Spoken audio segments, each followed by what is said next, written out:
ડાંગ જિલ્લામાં પરંપરાગત ડાંગ દરબાર મેળાનો ભવ્ય પ્રારંભ થયો છે।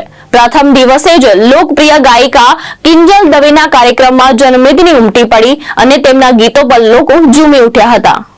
ડાંગ દરબાર મેળાના પ્રથમ દિવસે ગાયિકા કિંજલ દવેના સુરીલા સ્વરે સમગ્ર મેદાન ગુંજી ઉઠ્યું।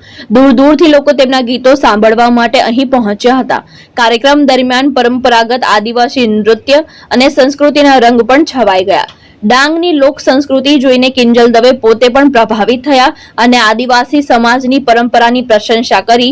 મેળાના પ્રથમ દિવસે જ ભારે જનમેદની ઉમટતા સમગ્ર વિસ્તાર ઉત્સવમય બની ગયો હતો। પહેલા તો હું અહીંયા આવીને બહુ જ ખુશ છું, કારણ કે જે ડાંગ જિલ્લા વહીવટીતંત્ર અને ગુજરાત પ્રવાસન નિગમ દ્વારા ડાંગ દરબાર આ કાર્યક્રમ જે થઈ રહ્યો છે, ખરેખર જે આજે મેં અહીંયાની સંસ્કૃતિ જોઈ, અહીંયાના લોકનૃત્ય, અહીંયાનું લોક સંગીત નિહાળ્યું, એક કલાકાર તરીકે મને પણ ખૂબ જ આનંદ થાય જ્યારે અલગ અલગ સંસ્કૃતિ સંગીતને માણવાનો લાભો તમને મળે અને જિલ્લા વહીવટીતંત્ર અને સરકાર આટલો સરસ કાર્યક્રમ આહવા અને જે ડાંગના જે લોકો છે એની માટે કરી રહી છે, એના માટે હું આ જિલ્લા વહીવટીતંત્રને અને આપ સૌ મીડિયા મિત્રો એને કવરેજ આપી રહ્યો છું, આપ સૌને પણ બહુ બહુ ધન્યવાદ અને આપ સૌનો આભાર માનવા માંગુ છું।